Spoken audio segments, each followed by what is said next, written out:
Hi friends, అష్టసిద్ధులు లేదా 8 super natural powers ఇవి ఒక వ్యక్తికి అన్నిటిపై సంపూర్ణ శక్తిని ప్రసాదిస్తాయి. అష్టసిద్ధి అని పిలువబడే ఈ శక్తులు ఒక వ్యక్తికి ప్రతి దానిపై పూర్తి నియంత్రణ అందిస్తాయి. మన హిందూ గ్రంథాలలో చాలా చోట్ల వీటి గురించి ప్రస్తావించబడింది.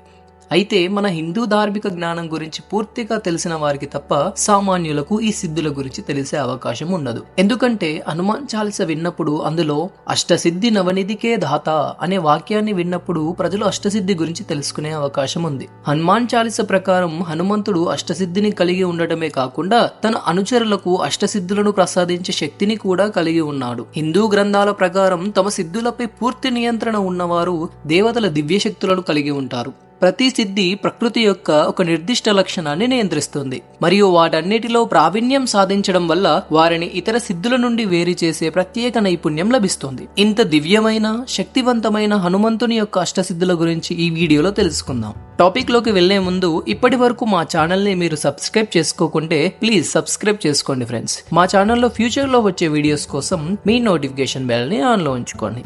హనుమంతుడి యొక్క అష్టసిద్ధుల పేర్లన్నీ కూడా సంస్కృత గ్రంథమైన అమరఘోషంలో చెప్పబడ్డాయి. ఈ సిద్ధులు శివుడి నుండి వెలువడ్డాయని చెప్పబడింది. అవి అనిమా మహిమా చైవ గరిమా లగిమా తథ ప్రాప్తి ప్రాకామ్యమీషత్వం వశిత్వం చాష్టసిద్ధయ.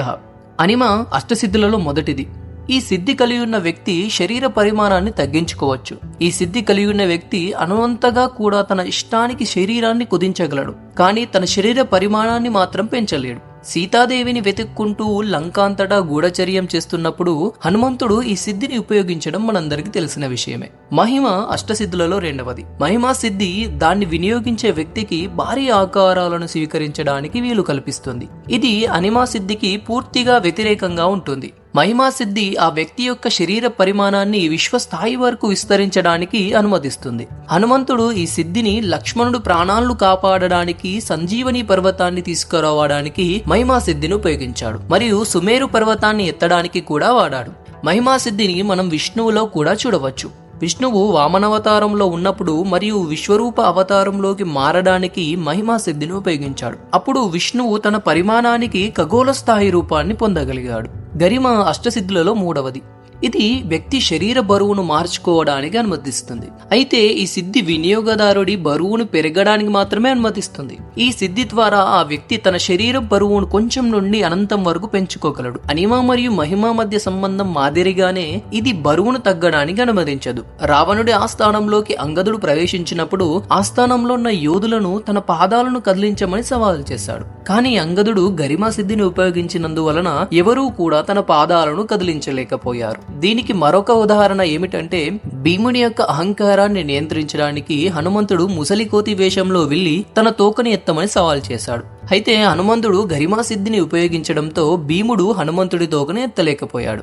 లగిమ అష్టసిద్ధులలో నాలుగవది. గరిమా సిద్ధికి భిన్నంగా ఈ సిద్ధి దాని వినియోగించే వ్యక్తి బరువును తగ్గించడానికి వీలు కల్పిస్తుంది. ఈ సిద్ధి వ్యక్తి యొక్క బరువును తగ్గిస్తుంది కాబట్టి ఆ వ్యక్తి తేలికగా ఎగరగల సామర్థ్యాన్ని పొందగలుగుతాడు. శరీర బరువు చాలా తగ్గుతుంది కాబట్టి ఆ వ్యక్తి ఒక ఈక వలె తేలికగా ఎటువంటి గ్రావిటేషన్ ఫోర్స్ లేకుండా ఎగరగలిగే శక్తిని పొందగలడు. హనుమంతుడు మరియు అనేక ఇతర దేవతలు, రాక్షసులు ఈ సిద్ధిని తెలుసుకుని ఆకాశంలో ఎగరగలిగారు. ప్రాప్తి అష్టసిద్ధులలో ఐదవది. ప్రాప్తి సిద్ధి మునుపటి సిద్ధుల కంటే గణనీయంగా భిన్నంగా ఉంటుంది. మునుపటి సిద్ధులు ఒక శరీరంపై దృష్టి కేంద్రీకరించినప్పుడు ప్రాప్తి సిద్ధి శరీరం వెలుపల ఉన్న వాటిపై దృష్టి పెడుతుంది. ప్రాప్తి సిద్ధి ద్వారా కోరుకున్నది వెంటనే పొందే శక్తి కలుగుతుంది. ఈ సిద్ధిని వినియోగించే వ్యక్తులు శూన్యం నుండి తమకు కావలసిన దాన్ని సృష్టించవచ్చు. ఈ శక్తిని మన హిందూ పురాణాలలో అనేక మంది దేవతలు, రాక్షసులు ఈ సామర్థ్యాన్ని కలిగి ఉన్నారు. ప్రాకామ్య సిద్ధి అష్టసిద్ధులలో ఆరవది. ప్రాకామ్య సిద్ధి దీనిని వినియోగించే వ్యక్తికి విస్తృతమైన సామర్థ్యాలను అందిస్తుంది. ఇది ఆ వ్యక్తికి టెలిపోర్ట్ చేసే సామర్థ్యాన్ని ఇస్తుంది. వారి జీవితాన్ని సమూలంగా పొడిగిస్తుంది మరియు నీటి అడుగున మనుగడకు కొనసాగించడానికి శక్తినిస్తుంది. వివరంగా చెప్పాలంటే పరిస్థితిని సర్దుబాటు చేసుకోవడానికి వినియోగదారుడికి ప్రాకామ్య సిద్ధి అధికారం ఇస్తుంది. పూర్వం నీటి అడుగున నివసించి దీర్ఘకాలం తమ జీవితాలను పొడిగించుకోగలిగిన అనేక మంది ఋషిమునులు, చిరంజీవులు, దేవతలు ఈ సిద్ధిని కలిగి ఉన్నారు. ఈశత్వం అష్టసిద్ధులలో ఏడవది.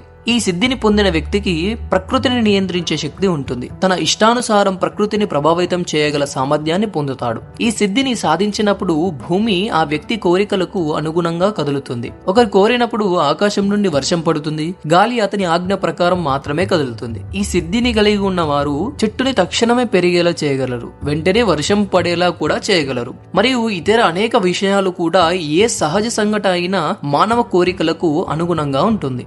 వశిత్వం అష్టసిద్ధులలో చివరిది. వశిత్వ సిద్ధిని వినియోగించే వ్యక్తికి ఇతరుల యొక్క మనస్సును నియంత్రించడానికి వీలు కల్పిస్తుంది.